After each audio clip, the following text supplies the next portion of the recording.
This is the Sports Porch Philadelphia. Flyers, Eagles, Sixers, Phillies. With your hosts, the Grand Schwabini, Rube, and me, your technical director. Come on, Philly. Let's get down to a little bit of Philly love. The Sports Porch starts now. Oh, here we are. I don't know if that intro works for us yet, Rube, but I'm still playing around with it. But welcome. Continuous improvement, my friend. I know. Continuous improvement. When you have a staff of one and they work for free, this is what you get. And so welcome to the Sports Porch Philadelphia. Of course, Phillies, Eagles, Flyers, Sixers. We're going to talk about that. I am here with Rube, who is a proud Philly fan living in Texas. If you're, I'm your technical director. If you notice, the Grand Schwabini is notoriously absent again. I mean, again, how many times, Rube? Do we even need him anymore? No, I don't think we do, to be honest with you. And I don't even pay as much attention as I need to. So go ahead. Hey, what I can tell you is if the Grand Schwabini is listening somewhere out there, and I don't know, say Jamaica, hey man, good to see you, man. So he's down in the southern or close to the southern hemisphere enjoying himself. Did he send you the picture of the cigar he was smoking? No, he did not. Oh, okay. Damn. You know what? Maybe during the show here, while you're going off on something about the Sixers, which I know you're not happy about, I'll try to pull that picture up of him celebrating down in Jamaica. But what do we do here? We talk Philly sports, and of course we do it in pages. But first, I want to remind you that if you're watching us live, 6 p.m. Eastern time on the East Coast, that's kind of, repetitive or whatever the word is, all over the world on Facebook, LinkedIn, YouTube, and X. And of course, I'm going to drop the podcast, the Sports Porch Philadelphia, right after the show on the iHeartRadio app, Apple Podcast, Spotify, or anywhere you get your friggin' podcast. That's exactly right. And you can always follow the Sports Porch Philadelphia. Catch up with us anytime on YouTube at youtube.com/Philadelphia Sports Porch. So our pages tonight, page 1, we're going to talk about the Eagles and their lead in the NFC East. Some good stuff there. And the good, bad, and ugly from the win over the Commanders. Page 2, continuing with the Eagles, we got a big one next Sunday night against the Rams, prime time again. Moving on to the Flyers, they keep finding ways to win, and the Michkov watch. And then page 5, unfortunately, we're going to end on a down note. The 76ers not off to a good start, but Rube had a prediction that I think both the Grand Schwabini and I kind of poo-pooed, and it looks like it's going to come true a lot sooner than we thought. So what I do want to start with, though, is a good highlight, because the Eagles did beat the Commanders 26-18 after trailing for most of the game in what was, for the Commanders anyway, not their finest performance. And let's start with this. Ball is on the ground, and a first down, and a ton more. Barkley, touchdown.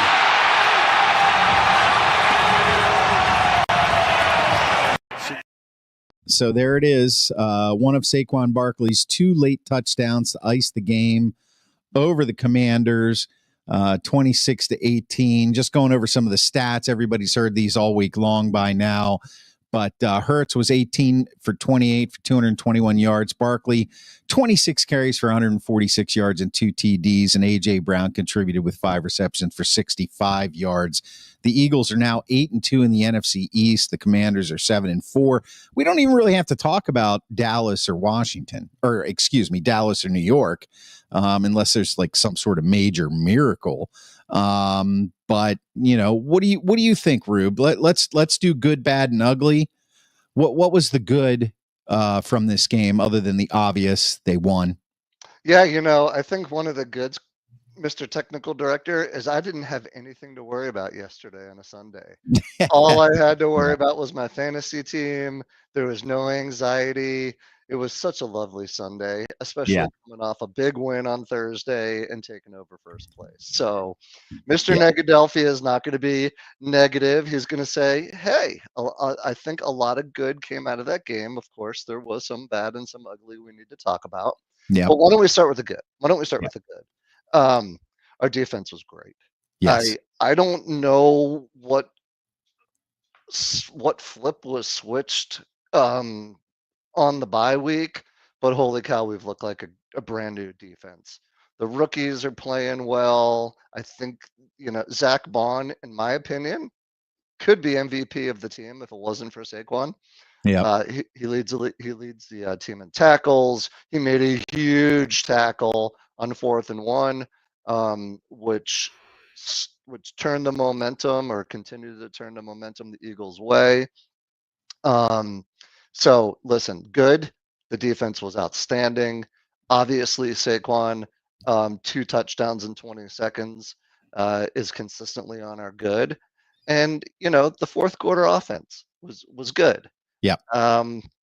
That's there you have it. Any thoughts from your side, Chris? Beyond that, I think the good here is it's kind of a blanket good. And that is that this was the matchup of the year in the NFC East so far, a matchup that nobody saw coming, but everybody knows these divisional games are difficult no matter what the condition of either team is. So to win, especially winning in Philly, because you don't want to lose in Philly to the Commanders, because then that sets you up for a big heartbreak when you go to Washington. So the overall good is that they took first place from the Commanders' hands, and that Barkley now over the last several games is basically featured in the offense, which if you go back to the beginning of the season, that was one of the things that I said would determine or make or break the Eagles this season, because you finally have a feature running back who can do it all. And if you learn how to incorporate him into the game plan the right way, use his talents the right way, when you add him to the weapons you already have, we don't even need to name them, but Hurts, Brown, Smith, Goddard, as your guy over the middle, and a good offensive line. If you utilize him correctly, man, the ceiling is pretty high for them. And I don't want to use that Super Bowl term yet, but at this point right now, I would say the Eagles are sitting on top of the NFC. I don't care what anybody else has to say. I know Detroit looks like a juggernaut, but they've got to prove that they've got a lot more to prove than the Eagles as far as talent level and how good that team is. I think they're playing out of their ass right now, putting up 50 on the Jags, which is a horrible team.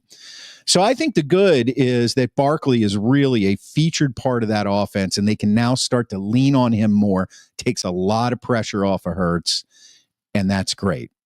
I think you're exactly right. I think taking the pressure of Hurts having to feel like he's got to hold the world on his shoulders is exactly what the doctor ordered for him.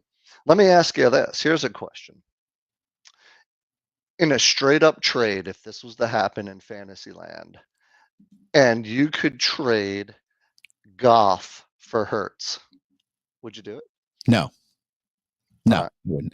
Well, I wouldn't, because Goff's been in the league Goff wasn't drafted the same time Hurts was. So I think he's been in the league, 2 years longer? I don't know. Yeah, I don't know, but he was certainly drafted much higher, right? Yeah.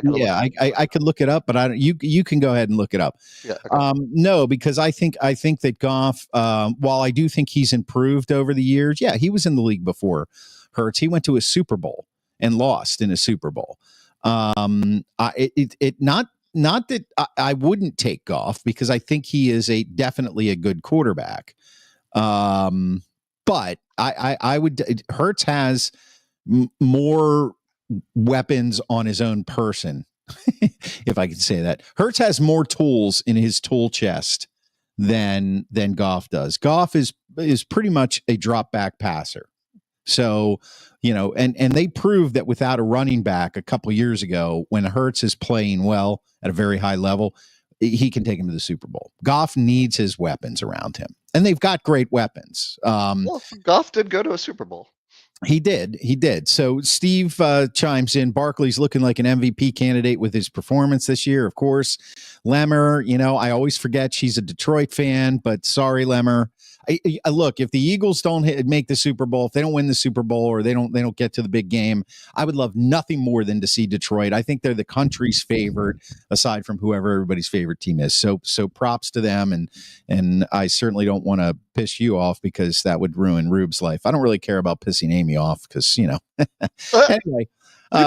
So hey, just a quick note: Jalen Hurts was drafted in 2020. Right. Jared Goff 2016. Right. So they're 4 years apart. 4 years in. So just based on that fact alone, and then add the youth factor, I would not trade Jalen Hurts for Goff. And that's the Negadelphia in coming out. Even thinking that there would be the possibility.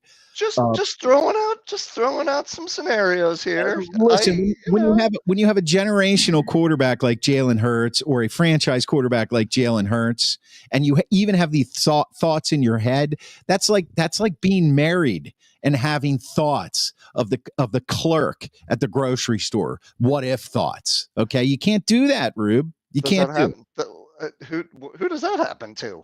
I don't know. You and Will Ferrell, got it. Yeah, I work at a grocery store anyway, and it doesn't happen there, I can promise you. Steve does say Detroit made it to the NFC Championship. They are the best, nothing to prove. You know what? I'm not going to argue there either, because I think it would be a fantastic game if somehow the championship game aligned to be Philly and Detroit. That would be one of the most watched games, because it would just be great. I think it would be great to see. So we both had our good. What do you think was the bad from this? Well, I think Hurts was bad through 2.5 quarters of the game.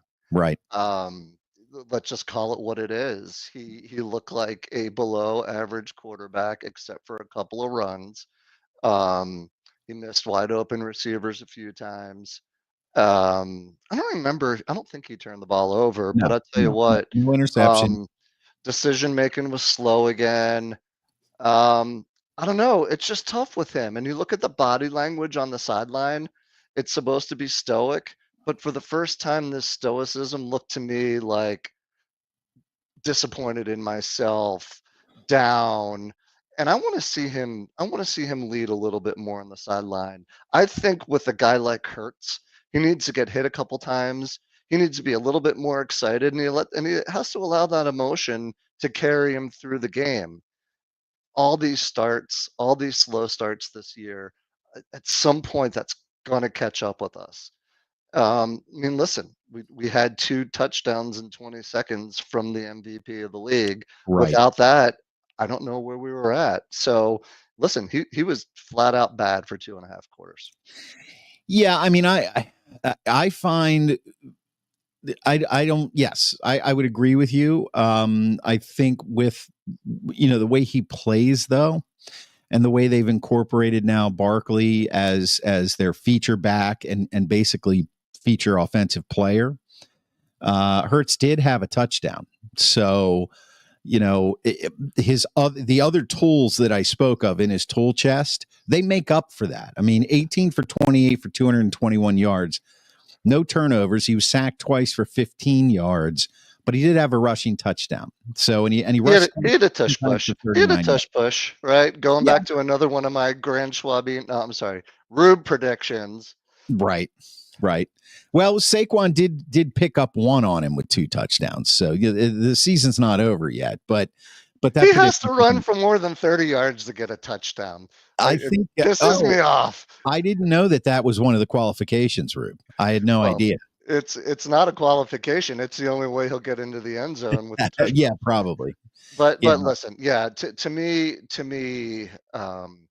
man, he just didn't look good, and I was nervous. And what did we have, 3 points at halftime? That wasn't looking good. It wasn't. But and yes, I guess having to rely on Barkley to score 2 touchdowns in less than 30 seconds, 20 seconds, whatever it was. That doesn't bode well. But the Eagles have overcome slow starts before. They've had a lot of slow starts, and they're 8-2. They're atop the NFC East. And I at this point right now, we'll move on to page 2, which is we have a big game next Sunday night in prime time again against the Rams. Now, the Rams, And let me pull them up. I thought I had them pulled up. By the way, as you're pulling them up, yeah, I'd be remiss if I didn't go with the ugly. Oh yeah. I know Our special teams was really ugly, right? I don't know what is going on with kickers this year. Tucker's been bad. I honestly think deep somewhere in my football knowledge that I think all of these going for it Sirianni calls has somehow or another played head games with Jake Elliott. And it's like I don't think he knows when he's going to get a chance to kick. And so I think there's a certain part of his psyche. I don't think he thinks that Sirianni doesn't believe in him, but holy cow, have you ever seen Jake Elliott look this bad? It could also be, I mean, that would be the ugly for me as well. But, you know, kicking, like we all know, is very psychological. And I remember a time, and you sent a text because you have Chris Boswell on your team. And we told you earlier in the year that the Steelers are not afraid of trotting him out there when it's like, you know what, we'll just take the 3 points. They do it a lot. But he did have a spell about 3 years ago where it didn't look like he could hit the side of a barn, you know. And I think to say that any kicker is going to be money for 90% of the time, you know, you're still going to have games, you're still going to have parts of the season. So for this game, it was ugly. But Elliott has proven not only to the world but to himself that he's a reliable kicker. And I think in bigger games going forward, I would worry less about that. I don't know if your point about Sirianni going for it so often when they're within field goal range really messes with his head, because, you know, Sirianni's been doing that since he became the head coach. So I think it's more of he probably has a mechanical issue that he's working on, or he might have some sort of, like injury that is not something that would be reported. You know, I don't know, maybe his ankle's sore.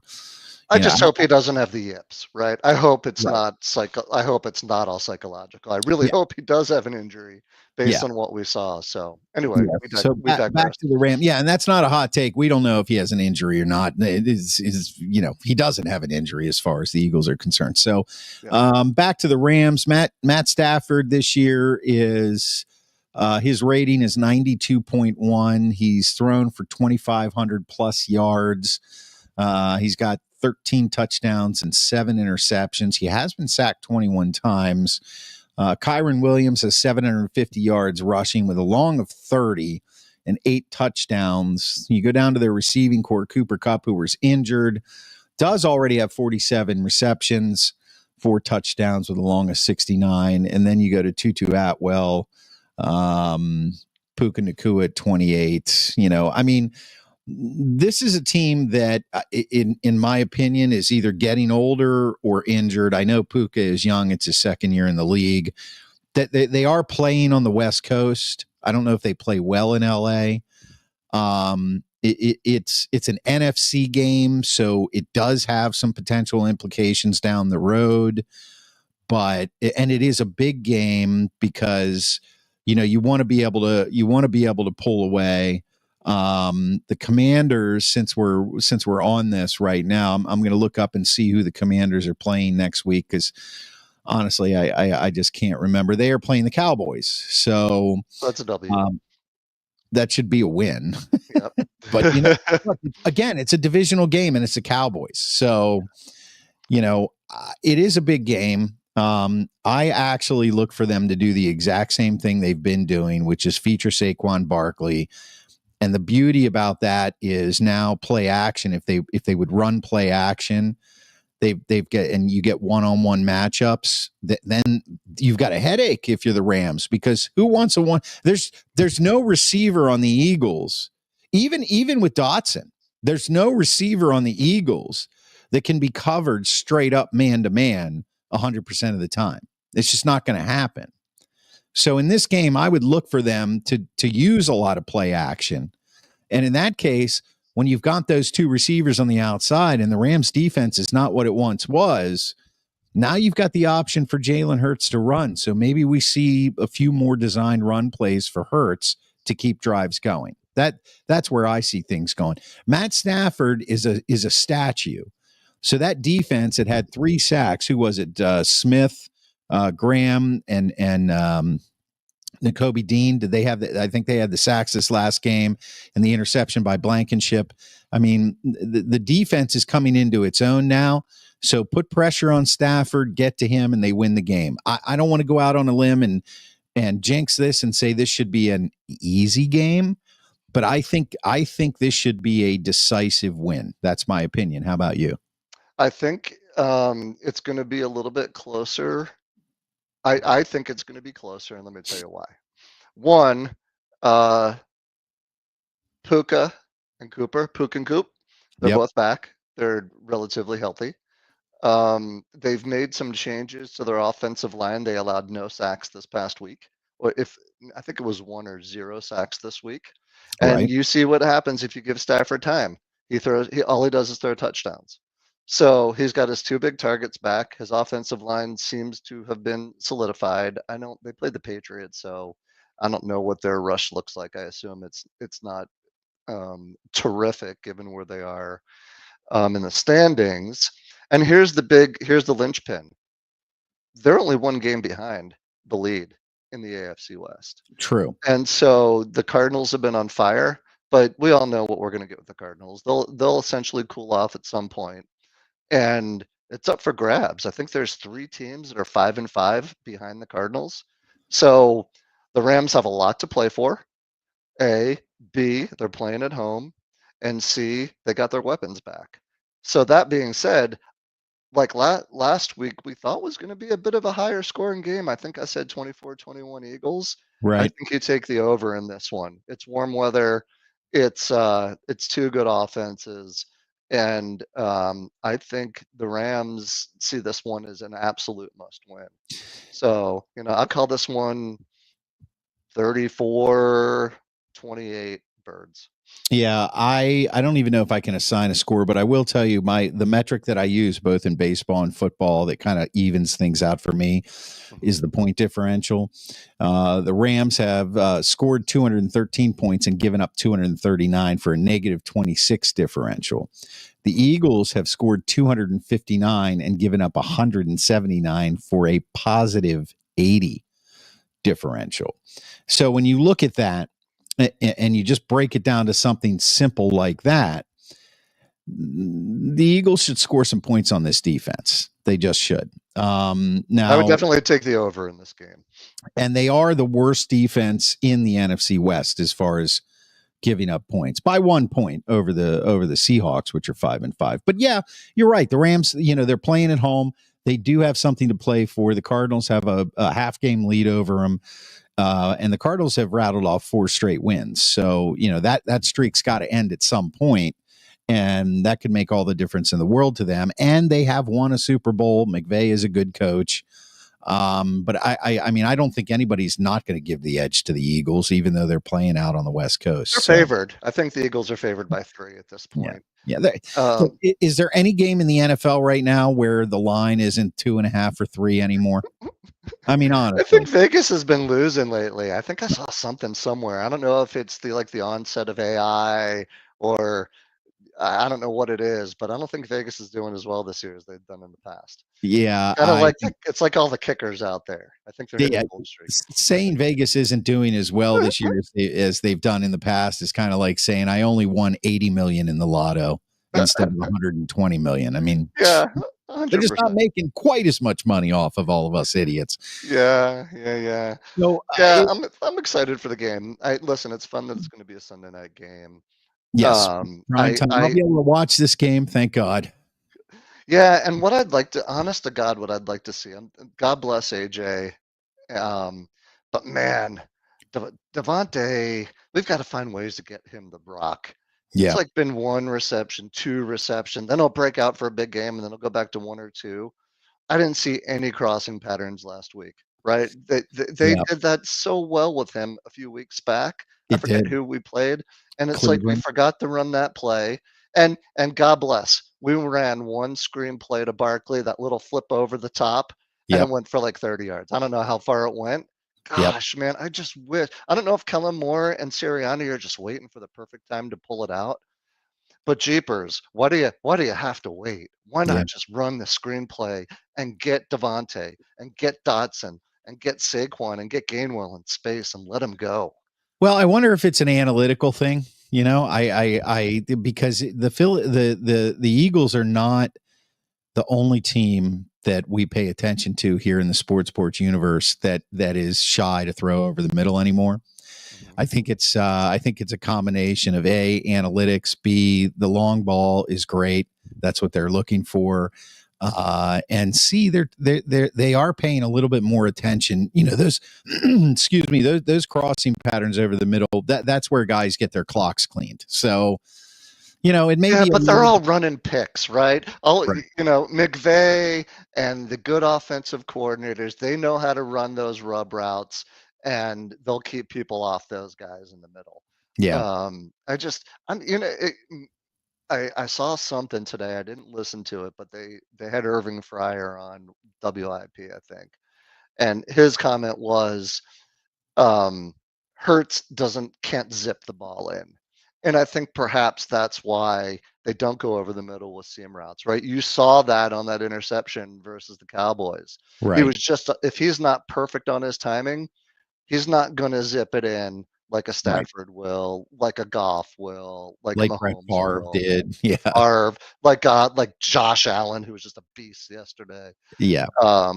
So I wonder how much of that's involved. But listen, I'm not going to negative town, just saying perhaps that's why they're doing it. That could be it too. Yeah.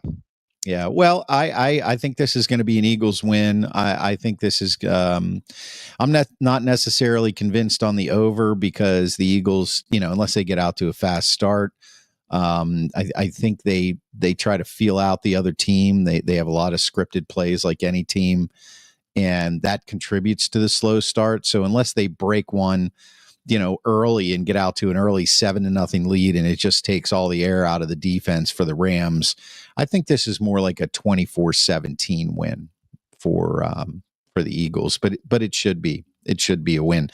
So you're watching, if you're watching live, you're watching the Sports Philadelphia all over the world on Facebook, LinkedIn, YouTube, and X.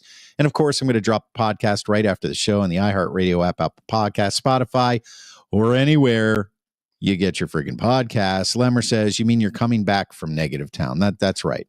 I think you're coming back from Negative Town. You're not going to go to Negative Town. You're coming back from Negative Town because apparently you must live there a lot. I am a positive, optimistic, middle-aged, right, gentleman who the worst comes out when we watch our teams. That's right. And let me tell you something, Lemmer, for you listening out there. We're not even going to talk about who's got the bigger sailor mouth when we're watching our teams play. So we'll just leave it at that. Lovely. You got to sneak a little iPhone video in there for us.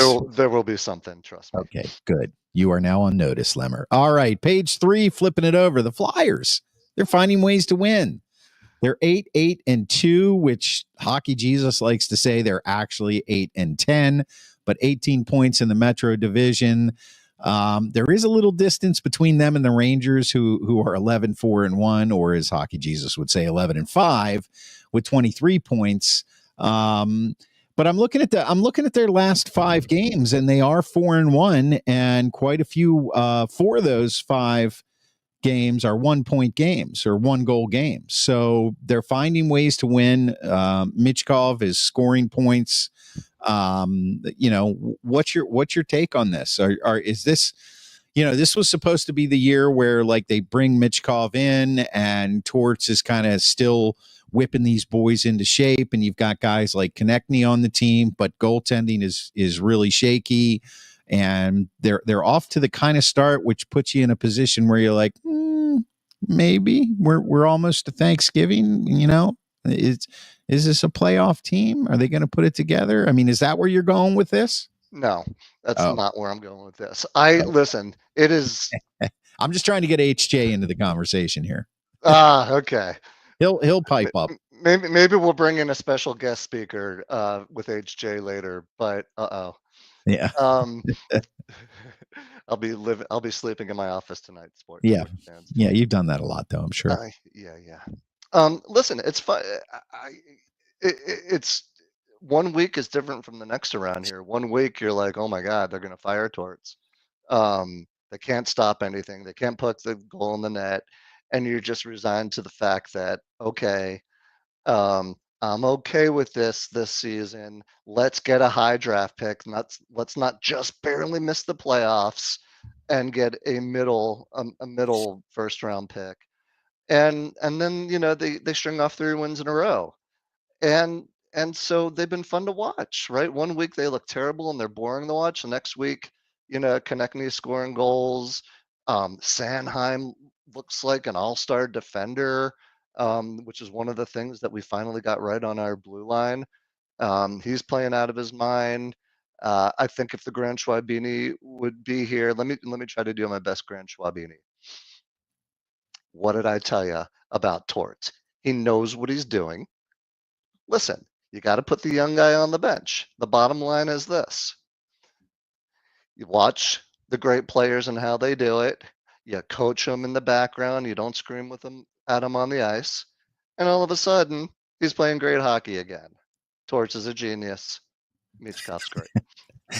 How was I? That wasn't bad. That wasn't bad. You work on the intonation a little bit, and I think you'll have it nailed. And by the way, some of your predictions earlier in the year, a la, the trio for the 76ers and the amount of games, the touchdowns with Barkley. I mean, we may have the makings of the Grand Rubini here. May overtake the Grand Schwabini. Just saying. Yaman. So Steve DeFlitch, is HJ. He does pipe in and he says they're better than the Penguins, which I think is probably true, but they're not a playoff team. They have no all-star defenders. They are resilient though. And I will say that HJ does watch. He goes back and rewatches. This is how dedicated Hockey Jesus is for all you hockey fans out there. He rewatches the Flyers games, and this is the Penguins Hockey Jesus. He rewatches the Flyers games to keep an eye on them. I would argue with HJ. I think Travis Sanheim's turning into an all-star defender. I think and I'll tell you this. I was just looking at the stats. He's third on the team in points. Right? Yeah. It's Konechny who's been playing terrific, Michkov, and then Sanheim. So yeah. I think if Sanheim keeps playing like this, he's gonna be an all-star this year. Well, I mean, we'll have to see. And of course, it is still early, but Thanksgiving is right around the corner. And we all know that once you hit that magical day of Thanksgiving, the NHL kind of takes on a whole new look because, as history would indicate, you're looking at what probably is the playoff lineup, although it will change positions through the season.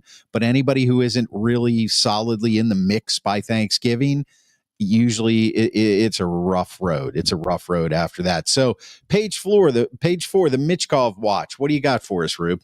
15 points, 6 goals, 9 assists after spending a little time, watching as a healthy scratch with fewer shifts.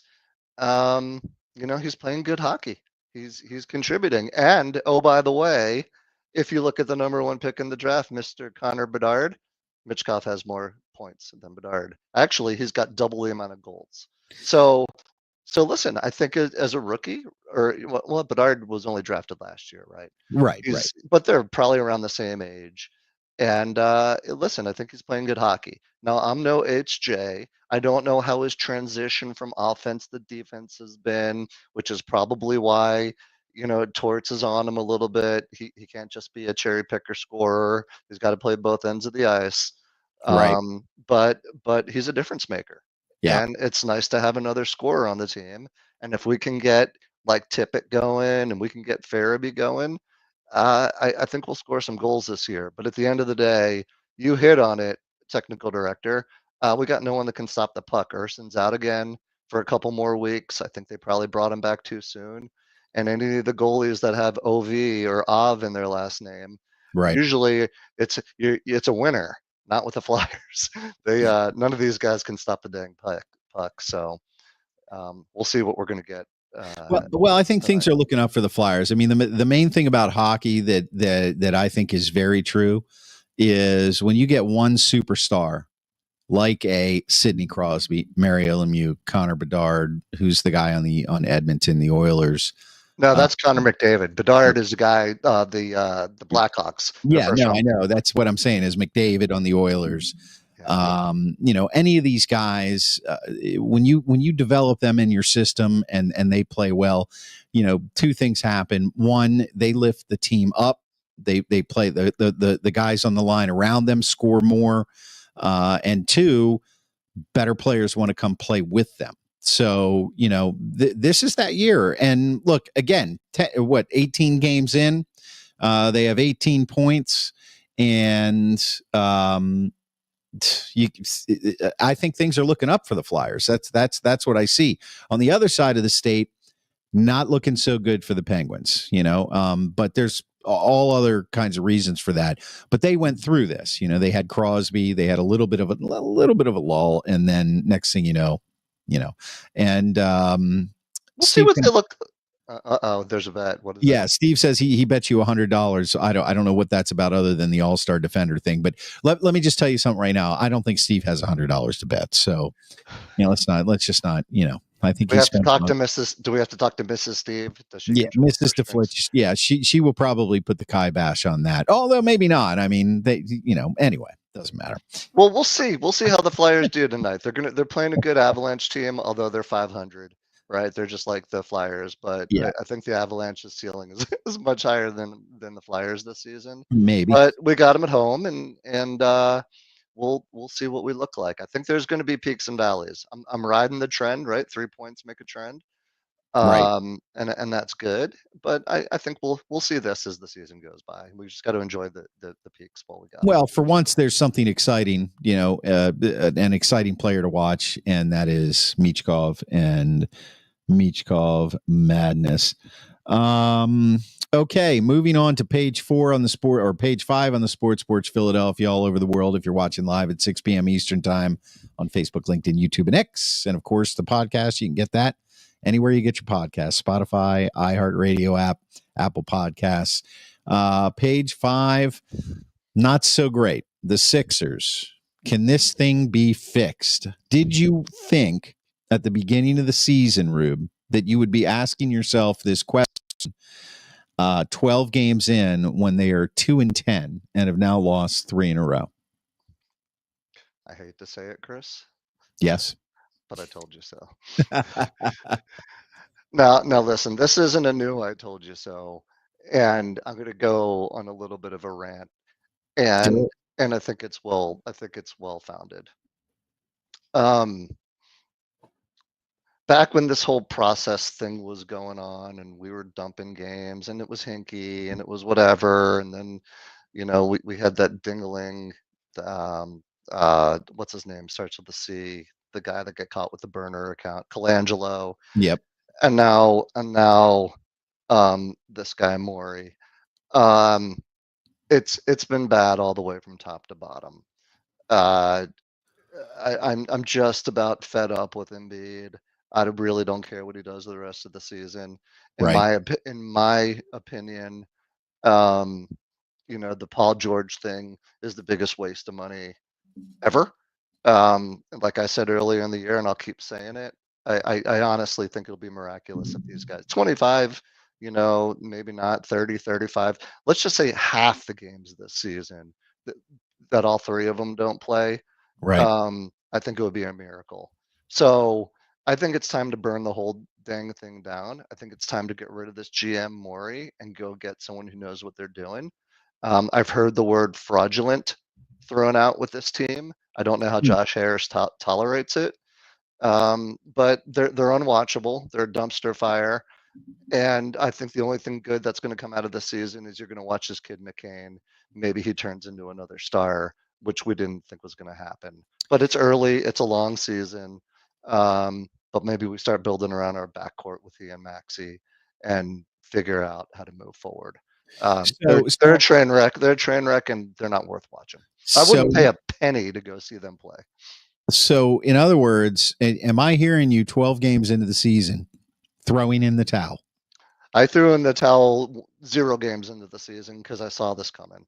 Well, I And mean, that's hard to say that you actually did that, because if they had gotten off to a 5-0 start, you might have felt differently. But you can ask right now, Lemmer. I threw in the towel 5 years ago on these guys. I really did, and I don't want to be that guy. But there's nothing that I see that tells me this team is gonna be better than Boston, better than Milwaukee. The Knicks keep improving. They're a 4 or 5 seed at best, and at this point, you know, they're can not they fix this season? right. Right? Right. They got the worst record in the second worst record in the NBA, and that just goes to the makeup of the team. And we've talked about this, right? We've talked about you put all your money into 3 guys, and there is no supporting cast. There really isn't, unless you get lucky on your draft pick. And it seems this McCain kid seems like he can score, but you can't win in the NBA like that. And it's disappointing. So yes, I hope you guys tell me later in the season, Rube, you were wrong. Eat crow. They made a deep run into the playoffs, but I would bet against it. I would bet Steve DeFlitch's money against it. There you go. Well, you wouldn't lose much. Leslie says, true statement. They need to blow up the team. Look, they play 80, 81 games, 82 games. 82 games, yeah. Yeah, 82 games. It's early. I mean, it's early, but I'm not inclined to disagree with you. I see. That's right. 12 games where all 3 guys have not played on the court together, which was the point. I get it. But it is early, and in the NBA, I mean, you can rattle off 7 or 8 straight victories. Is that going to happen right now? I doubt it. And I can't pull the cord yet. I can't pull the cord yet. But I will tell you this: the last couple years, paying more attention to the Sixers than I've paid in years prior, because when I was much younger, I was a very big Sixers fan all the way through, even into the 90s when Schwaber and I went to college and all that kind of stuff. I loved them. But then when Allen Iverson was there, I watched a little bit, but I kind of didn't like him. And then they kind of fell off, and, living out here where I live, it's a little harder to follow him. But anyway, that being said, I have never really, and I don't even know if I have voiced this to the Grand Schwabini or not. And it wasn't because I was afraid to. I just don't know if I ever felt like I could say it with any sort of authority. But now I was never sold on Embiid. Because is he an MVP player? Yeah, he won an MVP. But I don't think that he is as complimentary a superstar as some of the other superstars, if you catch my drift on that. It's like, it's one of those things where get the ball to him, not look how many assists he also had. Now, I know he's a big man and he can shoot, and you want to get the ball to him, but you look at guys like Magic Johnson, he could score and he would lead the league in assists. It's not that I think Embiid should be Magic Johnson. I don't want anybody to get the wrong impression. I'm just saying that when you have a guy like Embiid on your team, regardless of the skill level of the other players, he should be lifting them up. And when they had James Harden, James Harden was a problem in himself, but Embiid didn't do anything to make Harden better. Embiid isn't doing anything to make anybody better. And I kind of agree with you along those lines. Maybe his time is up, but we can relive this when we're 30 games into the season and they've only won, 11 of them. Then it's kind of like confirmed, but at 2-10 with all 3 guys not playing yet, I think we got to give them a chance to get on the court. The big question is, when in the hell is that going to happen? I think that's, they think Maxi's coming back soon. I'm tired of all this. Like, you think what? I mean, I'm not gonna listen. I'm not gonna defend it, Chris. Right, you know where I stand. Yeah. I don't know. I think you would be lucky to find someone that could defend what's going on with this team right now. Last question I'll have for you before we wrap up a little early tonight. is, do you think that the Sixers issues are more organizational and go deeper than, coaching at this point? 100%. 100%. How I about think ownership in that? And I'm asking this, it's a selfish question for me. How about ownership? Um, I think the ownership has done what they think is right. I think they've tried to hire good basketball people to run the organization. They haven't held them back on cost.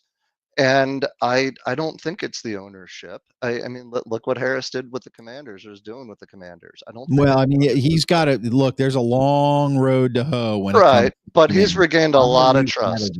right, He's that's regained a true. lot of trust. Yeah, that's true. I think it starts with having. I think it starts with the GM. I really do. I really, really do. I think this Morey guy, the stuff that we heard with Harden, as much as we don't think that, no one wants to leave Harden because he's a pain in the ass and he's all about Harden.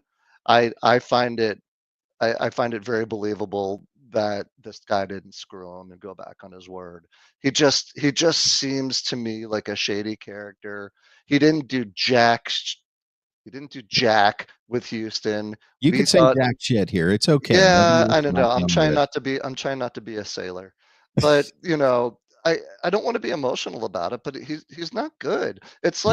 It's like he went and spent all of Daddy's money this year because he had it. So he went and got Paul George, and honestly, and I think he did it because he felt the pressure of the city saying we got to get another star. I don't think we've built the team right, Chris. I really Yeah. don't. So I think it starts with the GM. I have a hard time blaming Nick Nurse. Nick Nurse has won a championship. Nick Nurse is a good coach by all accounts, and they've put him in a terrible situation. And I haven't heard Morey once speak about the Embiid situation or the whatever situation. Nick Right. Nurse is going out there and he's taking the bullets when he's supposed to be focusing on, Yeah. putting a winning team on the court. And I think that in of itself is hurting them because his focus isn't fully on X's and O's. Well, you So can hear it. You can hear it in the interviews he gives. He's almost frustrated. He's exhausted by it. Yeah. So Yeah. I think it starts 100% with the GM and building out the team and being able to come in with the right allowance and spend it on the right parts. And I think we're just throwing money at aging stars, and that's not a winning proposition. Well, I'm sure the Grand Schwabini will have a debate for you when he comes back next week. But that being said, it's time to wrap up. All right, everybody. Thanks for being here on the Sports Philadelphia, where you can watch us live every single Monday at 6 p.m. Eastern on Facebook, LinkedIn, YouTube, X, all over the world. If you're a Philly sports fan, hell, if you're a Philly sports fan in Moscow and you've got a VPN, you can probably watch it. You can also catch the podcast, the Sports Philadelphia, on the iHeartRadio app, Apple Podcasts, Spotify, or wherever you get your friggin' podcasts. And please remember to subscribe to our YouTube channel on youtube.com/@Philadelphia Sports Porch. For Rube, the proud Philly fan, for the Grand Schwabini, who is down enjoying himself in Jamaica, I am your technical director. We'll see you next week. I am out.